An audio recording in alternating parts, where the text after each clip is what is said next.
વ્રત નિકેતનમાં રહું છું. ચૂંટણી પંચનો આભાર માનું. દિવ્યાંગ રસ મળ્યો છે. સમાજ સુરક્ષાનો આભાર માનું છું.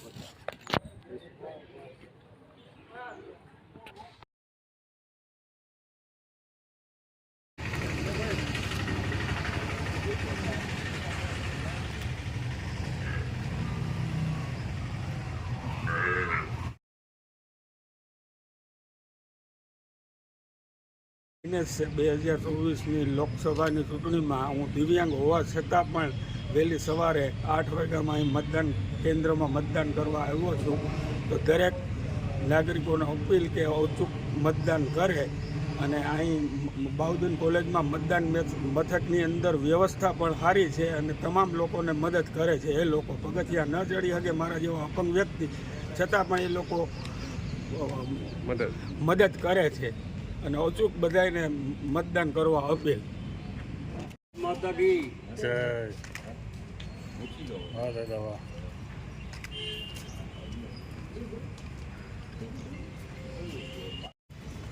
બનાવજો દાદા ભાવુક થઈ જાય.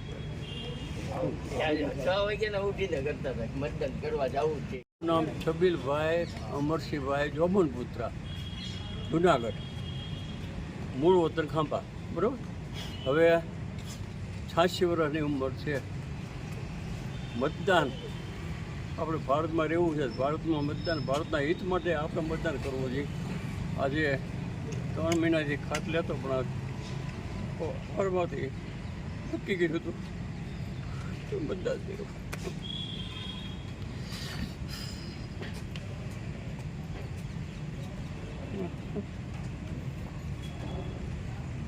રાજાણી છો અને મારી ઉંમર 70 વર્ષ છે. અત્યારે અમે બધું કામ પડતું મેલી અને અહીંયા મતદાન દેવા આવ્યા છીએ અને બધાને અપીલ કરું છું કે તમે જરૂરથી મતદાન આપશો. રિપલ બાબુભાઈ ચૌહાણ છે. અમે જોડે મતદાન કરવા આવી ગયેલા છીએ. અમે બે ને ઘરેથી અમે માતા પિતાને કીધું કે તમે હાલો, એ મતદાન કરવા હમણાં આવે. અમે બે આવ્યા પછી એને લઈને આવીએ છીએ. ને અહીંયા આવ્યા પછી અમે જોયું, અમને એક નવીનતા દેખાણી છે. કે નવીનતા એવી છે કે ક્યારેય ચૂંટણી આપણે મત નાખવા ગયા હોય ને ક્યારેય કોઈ આપણો પ્રોત્સાહન નથી કર્યો. આજે અમે આવ્યા, મતદાન નાખ્યું, અમને બધાએ સારું વ્યવસ્થિત રીતે સ્વાગત કર્યું છે.